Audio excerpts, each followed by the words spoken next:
Okay, so today I'm going to be filming a video on the worst ever Tinder experience that has ever happened to me, ever. So grab your tea, grab your bag of crisps, and have a listen. This is not a Tinder experience where I actually went on a date with this person, thank Jesus. But this is basically just kind of like a over texting Tinder experience life story.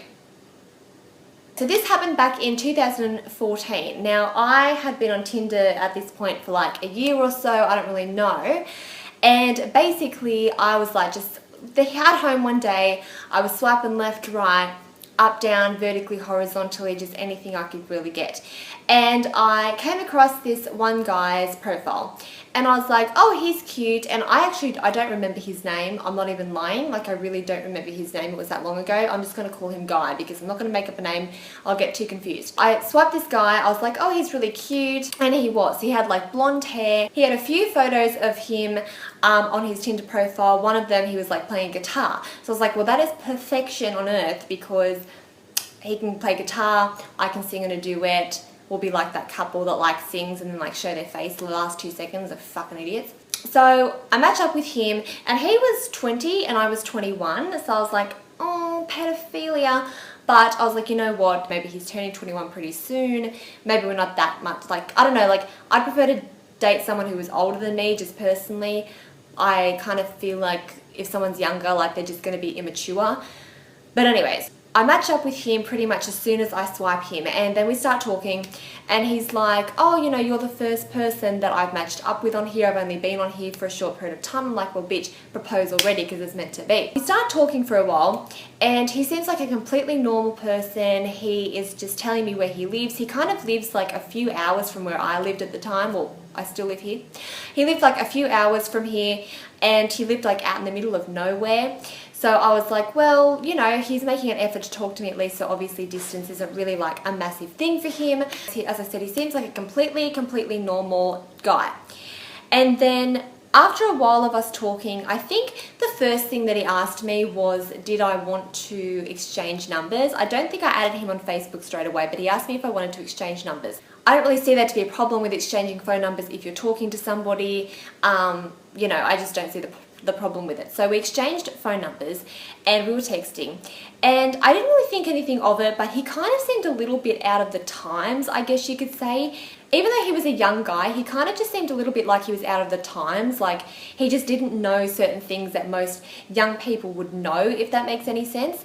So anyway, but I didn't really think anything of it. I was just like, oh, well, whatever. He said that he like never used to go into the city, like clubbing or whatever. He just stayed like in his hometown, and I was like, well, lots of people do that, so there's not really that like much of a problem with that. He just seems like he has his head screwed on. And we got to talking and I asked him where he lived because I have a rule where I don't really want to date someone that lives with their parents, just because I live out of home in my own place and I don't want to be going over to like someone's house to like stay over and have their mum like peek through the door being like, you guys need anything, some snacks? A condom? Let me know. I didn't say that, but that's just like my mentality. But he was like, oh, I live with my brother. We actually have our own place. After a while, he was like, oh, you know, do you want to maybe one day hang out? Do you want to go out for dinner or something like that? I'd be happy to drive down and see you. And I was like, yeah, that sounds good, because, you know, for me, that was like a huge thing for someone to want to drive, like to come and see me that distance. Like most people would just be like, oh, well, you know, you're quite like a long way away, but he actually wanted to drive down and he seemed like a really nice guy. So I was like, yeah, sure, like I'd definitely be up for that. After a while I was like, hey, you know, can I add you on Facebook, because I like to know if people have like a legitimate account and what they're up to and like what they eat for dinner. So I was just like, you know, can I add you on Facebook? And he said yeah. And then I went onto his Facebook and I added him, and I noticed that all of his photos were of like from 2012 and it was 2014. And I really hate when people do that on Tinder or anywhere where they put like not recent photos. I know it's not that big of a deal, but I don't want that. Like, you know what I mean? Like, I don't know if you still look the same way. I prefer to know someone recently because I don't understand why no one would have a recent photo to put up. But all of his photos were of 2012 and I was like, well, I'm attracted to him physically from 2012, but I don't know if he's different now. And like, let's be honest, like, I'm gonna lie, that can change your opinion of someone, you know what I mean? If they look completely different to what you thought they are, like, don't ever be sitting there being like, Jazz, like, stop being a bitch. It can change your opinion, you know what I mean? So I was like, oh, you know, I noticed all of your photos are of, you know, you from 2012. And he's like, yeah, I don't really have any updated ones. And he was like a real person. Like, this isn't a catfish story, my God. Like, this isn't me being like catfished again for like the 100th time. Anyway, so we added each other on Snapchat, and he sent me this one photo of him next to his dog, and it had like half his face cut off. And I was like, bitch, I already know, like, in these photos you have blonde hair, and now you have like a light brown. So I was like, either you dyed it like years ago, which he probably did, and this is your natural hair color, or this is just how it's happened, but you already look different, you know what I mean? But at the same time, I was like, you know, he's a nice guy. I'm just going to leave it because he's nice, and I'm not going to judge him based upon his hair color, you know what I mean? He's still a really nice guy. One day he was like to me, hey, I was just wondering, can I call you on your cell phone? He didn't really say that, I just said that. He was like, can I call you on your phone and like talk to you over the phone? And I was like, yeah, if you want, like, you know, because I don't know, like, I feel like most guys don't want to talk to you over the phone. Like, it's just not what they want to do. So I was like, yeah, you know, that's cool. We can do that. That's no worries.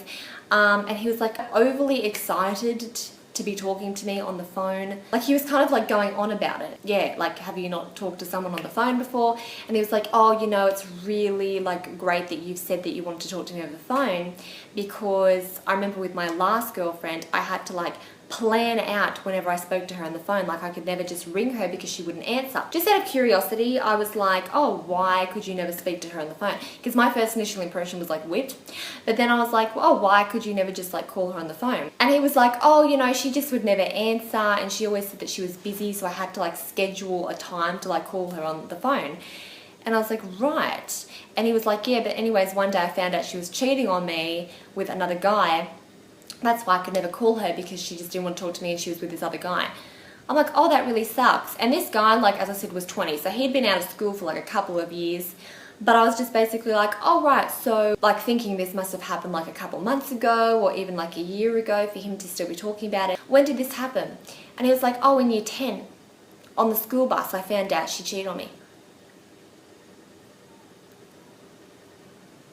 You're telling me you're sitting there talking about how you have trust issues because of your relationship in year 10, when you were probably 15 or 16 years old on the school bus. You're 20 years old now and you're talking about your relationship in year 10, how you have trust issues from it. Do you? But holy shit. If I ever brought up to a boyfriend now that I had trust issues because of my boyfriend in year 10, I would expect him to run a mile and be like, bitch, you psycho, see you later. I was like, you're joking. What? You're actually joking. Like, I was expecting this to have happened like a couple months ago, for him to still be having like these issues. It was year 10 on the school bus. He's like little year 10 girlfriend. Like, anyway, so I was like, oh, right. Okay. And I wasn't being rude. I was just trying not to be like too judgy, but I was like, oh, right. Okay. Yeah, I see how that could have possibly like affected you, I guess. Not really. Like, get the fuck over it now. You're like 20. Anyway, so I don't even know how this conversation got to this point eventually. He said he was a Christian and that was his religion, which I was like, okay, because I'm not a Christian, I'm not religious, but I don't care if you are. But I was like, for some reason or other, I just came out and asked him, have you ever had sex before? And he was like, yes, I have had sex before. You know, I don't really know what he said, whether he said that he kind of followed the whole like waiting till marriage rule or not, or whether he was like that strict of a Christian. But he said like, yes, I've had sex before. And I was like, oh, fine. I don't even know why I asked that, to be honest. I just like to know, of course, if you're going to be with someone who's like had sex or not. But at this point in time, I was like, look, I just feel like me and this guy are on two very separate pages. Like, he's sitting there talking about his ex-girlfriend from year 10. He's sitting there saying these weird things. At one stage, like, this is just going back to like him being behind the times, he messaged me and was like, hey, I'm sorry I haven't talked to you for a few hours. I ran out of credit. I was like, credit? I don't even think my mum has credit anymore. Like, bitch, we on plans these days. I just thought, you know what, like, I'm not going to be judgy, you know. Maybe this guy, like, texting, sometimes you don't really know what people are like talking about. You don't really know how they're relaying things. So I thought maybe he just doesn't realize that this is kind of weird, that he's still talking about his girlfriend. The day finally came to him calling me, oh my God, I just forgot a really important info. I was like, oh, what have you been doing tonight? And he's like, oh, my family, I went over to my family's house, they live up the road. And he was like, I was with my brother and we went over there and had like a family dinner. We do it all the time. I was like, oh, cool. And he's like, yeah, we play this like really funny game where we like sit there and we eat our food and we try and make each other not laugh and we spit the food out on each other. I was like, well, that's not going to work for me, for starters, because my weave. Don't be getting no like crusty bread in this. So the day finally came to him calling me on the phone. And at this point, like I was like, if this guy asked me like tomorrow if I wanted to like go to dinner, I probably would be really apprehensive because I just don't feel we're on the same page. He calls me. I kind of expect, like, I don't know, like, I'm not trying to be a bitch, but you know when you kind of expect someone to sound a certain way, like if it's a guy that, you know, like a lot, you know, a D-boys, whatever. I'm not kidding you. I answer the phone, I'm like, hello, and he's like, hello? Hello? Hey, how are you? I'm like, sorry, can you put your brother on, little girl? Stacey, little Keno. It was him. No joke, it was him. I don't know if his voice hadn't broken yet, and if it had, God bless, because he sounded like Dobby the elf. Oh my God. I was just on the phone, I'm like, you've got to be joking. Like, you've got to be fucking joking. Like, this is ridiculous. Like, how can someone sound like this? He had the squeakiest voice, and it was him. Like, he sounded like, he had that guy kind of tinge to his voice, but it was like, hey, yeah, like, I don't even know how, it was like, hey. And as I'm just sitting there, I'm like, oh my God, I just want to get off the phone right now because this is really embarrassing. We just had this conversation. It was just like pointless conversation. Like, it really was pointless. It was just like, what am I even doing here? It was just like, we'd already talked about so much, we had nothing to talk about. And he's like, what did you do today? And I said, I went and had coffee with a friend. He's like, what did you have? I was like, gripping stuff. I'm like, I had a chai latte. And he's like, what flavor's chai? It's a chai latte. It's a chai flavor. It's a latte that is chai flavor. I was like, you know what, we're two different people. I'm not trying to say, like, I know he's a nice person, but geez, like, there were just things, like his whole girlfriend thing, the chai situation, like, I was just like, okay, you know what, like, I ain't feeling this anymore. I'm the type of person where if I'm in a situation I don't like, I'll try and get myself out of it ASAP. I'm not very good at, like, willpower to stay in it. I'll just be like, no. So I'm sitting there, Logie Award-winning speech, and I'm like, oh my God, oh, someone's at my door. Oh my God, I'm so sorry. Bye. I've hung up the phone. I'm like, I felt so terrible, but I was like, I'm not going to leave this guy anymore. Like, we're just not going to get along, I don't think. And this guy literally sounds like an elf. So anyways, 5 minutes later, he messages me and he's like, hey, I'm really sorry for hanging up the phone on you. I just knew you had someone at your door. I was like, bitch, I hung up the phone on you. Let's not get this twisted. I hung up the phone on you. Like, what are you talking about? I left it. I'm like, I'm glad I didn't like make this guy go out of his way to meet me because it just would not have worked. And then I think it was the next day, he messages me and started talking about something. I don't really know what he was talking about. And I was like, you know what, I'm just going to be honest with this guy. I can't keep talking to him anymore. So I messaged him and I'm like, hey, I'm really sorry. You're a really nice guy. I just don't feel like we connect and I don't want to lead you on, have you like drive down here to meet me or whatever if I just don't feel like it's going to work out. And you know when some people are so nice and then you tell them no and they turn into fucking Eric Banner in the Hulk? This was his situation. So he messages me back. He's like, what? Are you kidding me? Like, I have just talked to you for like 5 days and you're going to turn around and say it's not going to work out. I'm like, mate, really? Like, really now? Like, you're joking. You know what I mean? Like, it's not that big of a deal. Like, I'm telling you now, I did not, like, you have not really gone out of your way. You know what I mean? He's just going off and he was like, it's because I'm a Christian, isn't it? It's because I'm Christian. As soon as I told you I was Christian, you didn't want to talk to me anymore. And I'm like, no, mate. I'm like, do you really want me to tell you what it is? Because it's a fact. You sound like what Bruce Jenner would sound like after Caitlyn, after having like 550,000 hormone tablets. That's what you sound like. That's exactly what you sound like. He then like turned it back to me and was like, well, what would you suggest that I do the next time I talk to someone? Then I'm like, well, maybe don't bring up your ex-girlfriend from year 10 who broke up with you on the school bus. He was like, well, you asked. I'm like, no, I didn't.